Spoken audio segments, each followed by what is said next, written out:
Hey everyone, welcome to the Curious Girl Diaries podcast. I'm Layla London, aka The Curious Girl. Now, just to let you know, this podcast is not suitable for work. It's also not suitable for anybody under 18. But the rest of you consenting adults, let's get ready to talk about my sex life, sex in general, and everything in between in explicit, raunchy, fun detail. All right, here we go.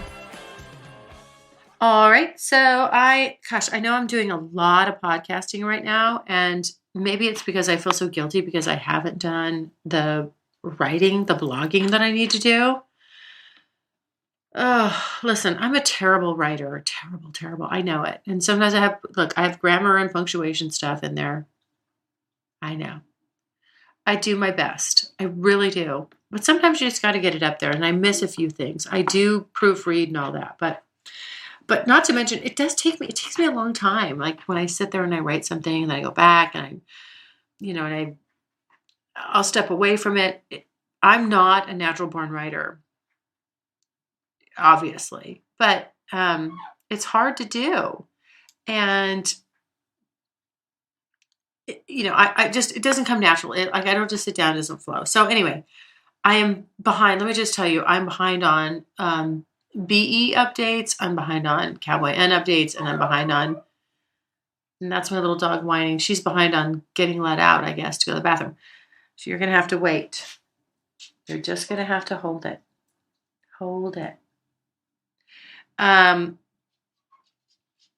Anyway, oh yeah, well, so I was just behind on my, what was the last thing? Oh, and then I still have to write about quinoa, but what I wanted to do is actually say, I love to touch up on the highlights because, I'll write the article, but then I'll focus on the highlights, right? And so the highlights of that were, first of all, I'm rediscovering how much I love coming on top. That was originally my favorite position in the very, very beginning, just as a younger girl. I loved being on top and coming that way.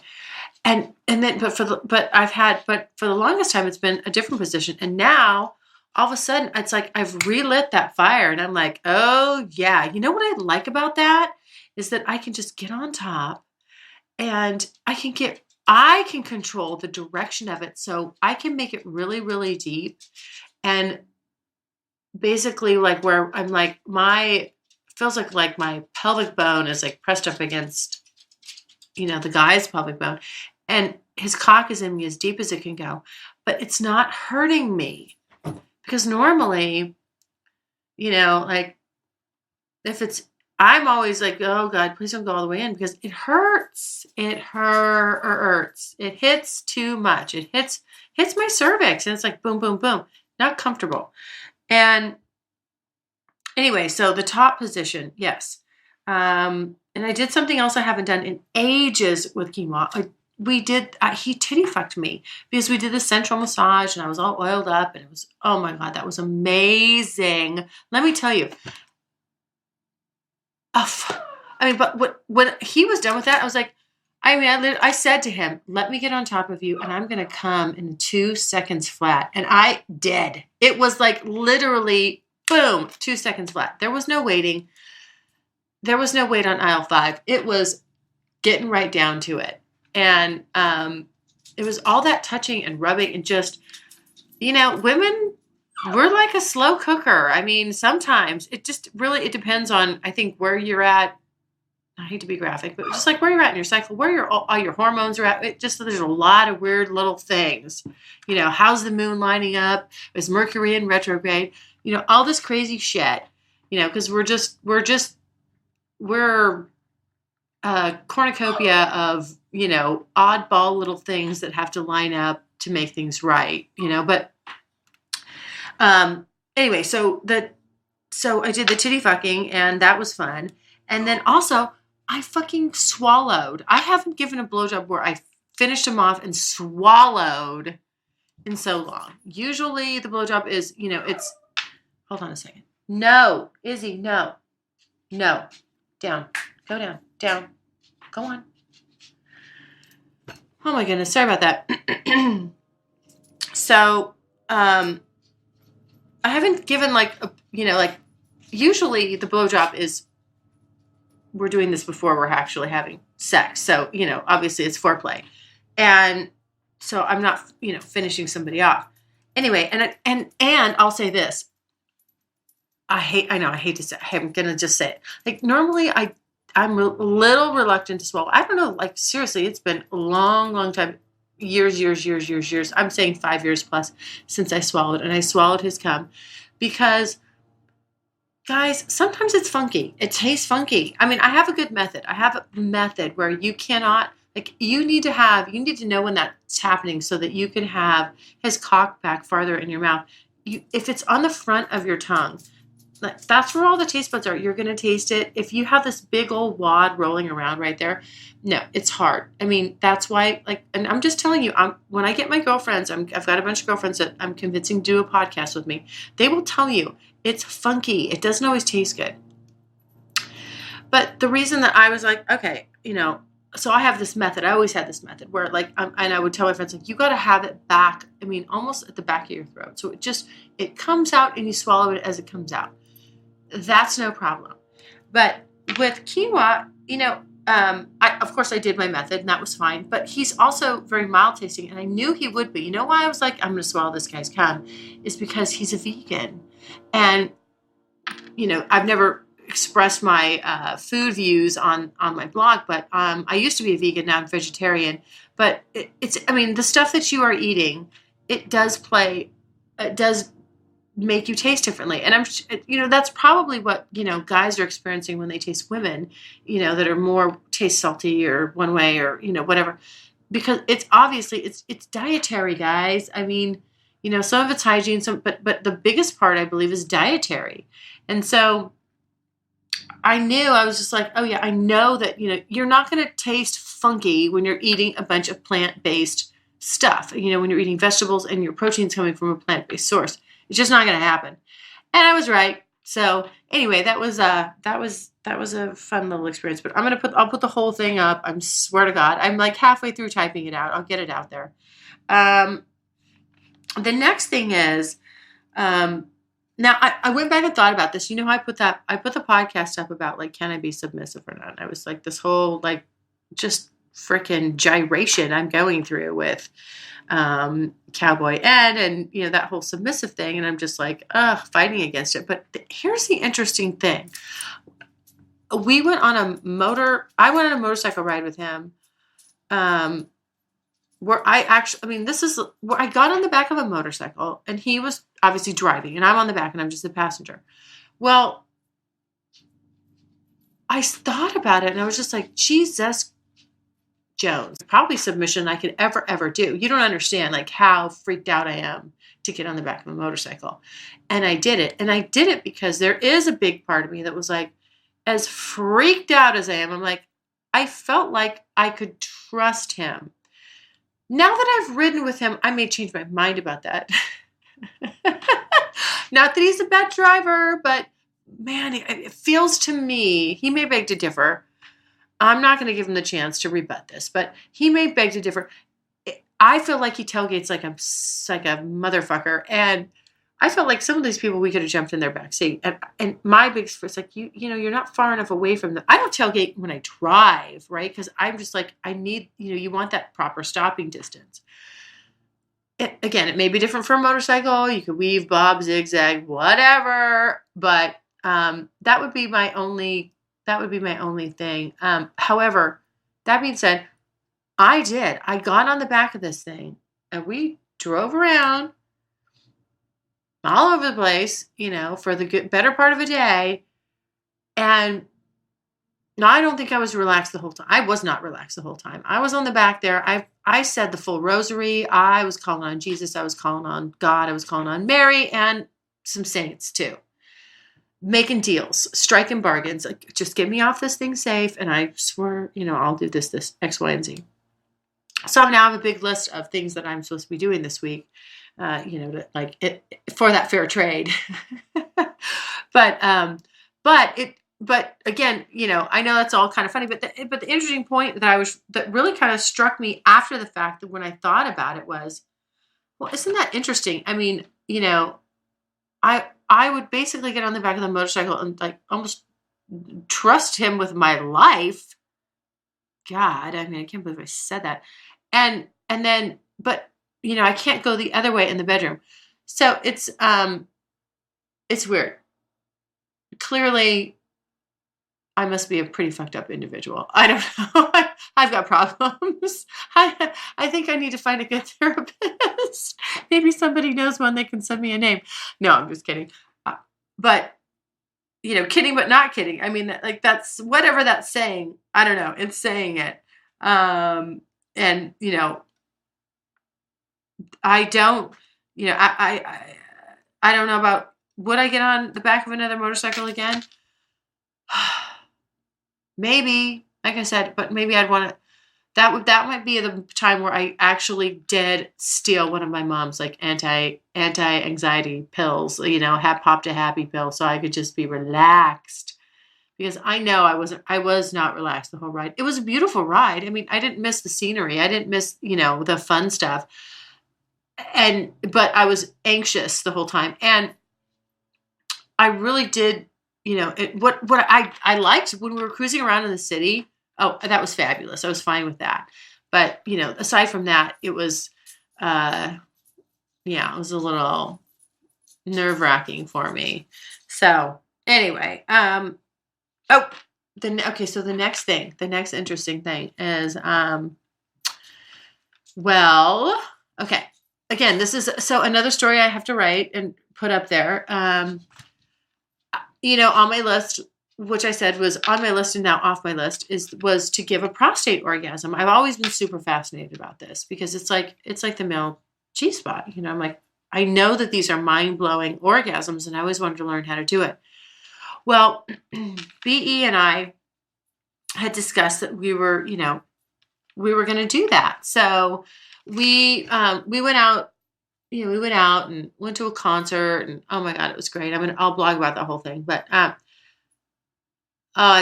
guy is, oh my God, he is just amazing. Anyway, so we do that, and then we go back, and we have our, we're in our hotel room doing our thing, and I thought I was going to be giving him a prostate orgasm with just some fingers. It turns out I had my whole fist in there. I fisted somebody.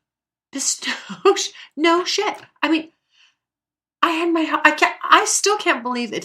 First, I don't even know how it went in there. It just, it did. After a while. I mean, it's not like you just go right to that, but, and I'll give more details in the article, but oh my gosh. Yes. And so then he's having this orgasm, and I can tell, like, this is one of the most, the deepest, most mind-blowing orgasms I've ever seen a guy have, that I'm doing without touching his cock. No, there was no touching his cock. It was purely from his prostate. And it was amazing. I mean, I'm blown away. I didn't even feel it. And I'm like, oh my God. I mean, that was awesome. So I definitely want to do more of that. I don't know that it has to be the fisting every time, right? But just understanding that whole prostate and how it works, fascinating. And so I'm encouraging all guys listening to this. Listen, I understand. There's a little bit of a phobia with your butt. Trust me, I have a phobia with my butt too. I'm like, oh, I don't know. But I can just tell you, like, this is so pleasurable. If you've never had one, trust me, you owe it to yourself. Either give yourself one or find somebody to give you one, because damn, I mean, this shit is no joke. So check it out. Don't be shy. You don't have to tell anybody about it. You could just keep it to yourself, but you got to try it. Oh, Burner is back. Burner is back. Here's a funny little Burner story. So he reaches out to me again, and it was funny because we were just like, kind of bantering a little bit back and forth. And then he's like, well, I don't have, a phone number. I said, well, I think I still have yours. So pull up his name, and my phone is littered with first names. It's pathetic. But so I pull him up, and this is before I was using Keek. So I use in my messages. So I pull him up, and, I said, is your phone number the same? I sent him a message, and he said, so he's, I said, hi, it's blah, blah, I didn't actually say who I was. I said, hi. And, I said something I think is a follow-up to whatever we were just talking about. And he texts back, he says, hi, Gina. Well, my name is not Gina. So I said, oh, well, I said, my name is not Gina, but I'll tell you what, I'll let you call me that. So my new stage name is Gina. He doesn't know what my first name is. I'm not going to tell him. I'm like, hey, you know what? You can call me Gina. That's okay with me. Gina's not far from my name, but I guess it is and it isn't. I mean, in certain contexts, but I was like, and I thought to myself, well, that's interesting. And I'm not sure how to take that. Believe me, if I fuck you, I know your fucking name. I don't forget it. So, I don't know. I'm not, again, I was just like, hey, it's no big, you can call me Gina. And he can keep calling me Gina. I'm not telling, I'm like, nope, guess what? There you go. There's my name. My name to you is Gina. So I don't know who Gina is, but apparently that's me now. And it's kind of sexy to have this like double identity. I like it. I have a triple identity. There's the real me, there's Curious Girl, and there's Gina. So anyway, but I also told him about the blog.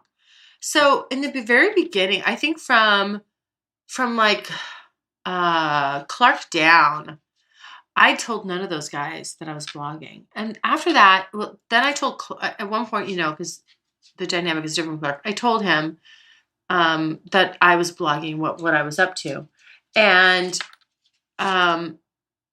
And then after that, I told moving forward, I told everybody what I was doing. And I don't really know why I wasn't telling the guys in the beginning. I mean, it wasn't it wasn't on purpose. I think really it was probably more just so that I had an outlet to just be, 100% truthful and not filtered. And yeah, I just wanted to be able to say what I was going to say and not worry about somebody reading it or looking at it and, having a judgment or whatever. Now I'm over it. And the other thing is I do, I feel like, hey, I'm going to be writing about somebody. It should be disclosed. Because, if somebody were to say to me, hey, I don't want you to write about me, I wouldn't. I wouldn't do it, and so I'm totally fine with that. But so now on the front end, I just disclose it. It's like, this is, because I talk, it's easy enough to do. It's, by the way, I've been on this sexual road trip and, and I also blog about it and, and podcast anonymously. And so there you go. But yeah, but prior to that, so there are some guys out there that, I don't know. And I've left it at that. But so when, Burner came back around, I took that as my opportunity to let him know. Now, I'm sure at this point he's listened and I don't know what he thinks. I really don't. And we'll see, it was interesting and, from just that one encounter and, I'd certainly like to get together with him again. Because he is an interesting individual, but, it may be that that's a turnoff. I know that there have been guys that I've met and, and in getting to know each other, I've told them about this and, it is a turnoff. It's a turnoff because they're looking for a relationship. And obviously this screams, I'm screwing other guys. And they don't like that, or not. I'm sorry, I shouldn't say that. They just that's not their cup of tea. They're really looking for deep down. They would like to find somebody that wants to be monogamous. And right now, that's not the lane I'm in. Not that I won't ever be there again. I don't know. After this, I still, there's a question mark about what happens after this. Who knows? But we'll see how it all shakes out. Okay. Then, so I did get some new sex toys. When I was on the motorcycle ride with Cowboy N, I said, I want to go to the sex shop. And we did. There's a bunch of sex shops. And he was nice enough to, swing me by there. And so I did get a new little, like, just vibrator, and it's wireless, and he was right, like, because he kept harassing me about my old antiquated one, and it's true. I mean, it had the wires and and then you had a little controller, and and then when you're having sex and you're rolling around, you roll on it, you crimp the wires, all this stuff starts happening. There was even one point where it started dying, and it started to die right in the middle of having sex with Cowboy N, and he was nice enough to hold it together. So that I could use it to come. Anyway, after that, I'm like, okay, this is shameful. Shameful. I can no longer, as a self-respecting woman, go on with this old antiquated crap. So I did get a new one, and I do love it. And then also I got this other one. It's called the Womanizer. Isn't that a funny name? The Womanizer. And it sucks on your clit. It has like this vacuum action. It's quite interesting. Yes. That one is a bit of a home run, I have to say. Yeah, I'm excited to like discover all this new technology in sex toys. This is fabulous. So I haven't completely replenished, but I did get some new lube, and I got some new, 2 new sex toys. So I have I need to replace some more, like just other things, but yeah, I'm excited to do that. I'll probably just order those online, and then I'll give a review. I'm going to just probably have like a masturbation-a-thon, and I'll probably, podcast about that, how that went. But all good stuff. I'm excited with my new toys. You know what? If none of them, like if everybody just drops off the radar tomorrow, I've got some damn good toys at this, those two, between those two, I can keep myself happy. Trust me. I mean, and sometimes I will masturbate like 3 times a day. It just depends on what I have going on. If I'm having like where I'm at home a lot, oh yeah, sometimes I can't even help myself. It's just, I don't know what it is. When you're a woman, like, your hormones do just different things, but there's just some times where I cannot, like, I would hump a chair. I'm so horny. I just, whatever, I need release, and I will masturbate as many times as it takes during the day. I could do it like right before the shower, right when I get out of the shower. I'll just midday push away from, my desk and just go into my bedroom and, take care of business really fast. And this is just like 10 minutes, 5 minutes, just knocking it out. But yeah, I mean, I like it. I love to get off. And sometimes it's just nice to just take care of it really fast yourself, and boom, you're back at your day, just, like you didn't skip a beat. So anyway, there's a few quick little updates, funny little topics. As usual, thank you for listening, and I love the feedback. So please send your questions or comments to curiousgirl@thecuriousgirldiaries.com.